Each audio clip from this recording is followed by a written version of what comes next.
তুমি না সুমন। কাকা কি তুলছেন এগুলা? এগুলো বাঁধাকপির চারা তুলছি। বাঁধাকপির চারা?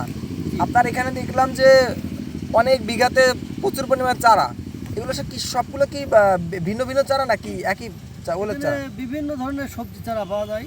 হ্যাঁ, পাতাকপি, ফুলকপি, আপনার ব্রোকলি, আপনার টমেটো, ঝাল, মরিচ চারা বলে, এই সব ধরনের সবজি চারা এখানে পাওয়া যায়। বেগুন, খুব উন্নত মানের বেগুন আছে।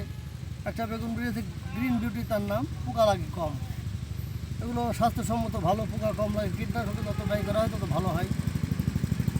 আর নতুন কোনো জাত যদি আসে সেটা আমরা পরীক্ষা করে দেখি, দেখার পরে ফলন যদি ভালো হয়, মার্কেটে চলে, তারপরে আমরা সেটা কৃষকদের মাঝে দিই।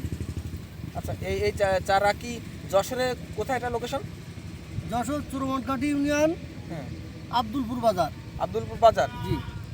এইখানে কি সারা বাংলাদেশে চারা যায় এখান থেকে চারা? এটা চুয়াডাঙ্গা, মেহেরপুর, ওদিকে খুলনা বিভাগ। আর যেগুলো আমরা পরিবহন ব্যবস্থা করে ঢাকার বাইরেও দিতে পারি, যেগুলো ডাইরেক্ট গাড়ি পাই, সেসবগুলোতে আমরা অনেক দূরে দিই। ডাইরেক্ট গাড়ি যেগুলো পাই তারা আমরা ঢাকার বাইরেও চারা দিই, যেগুলোতে ডাইরেক্ট গাড়ি পাই। আমরা বিভিন্ন পরিবহনের মাধ্যমে চারাগুলো দিয়ে থাকি।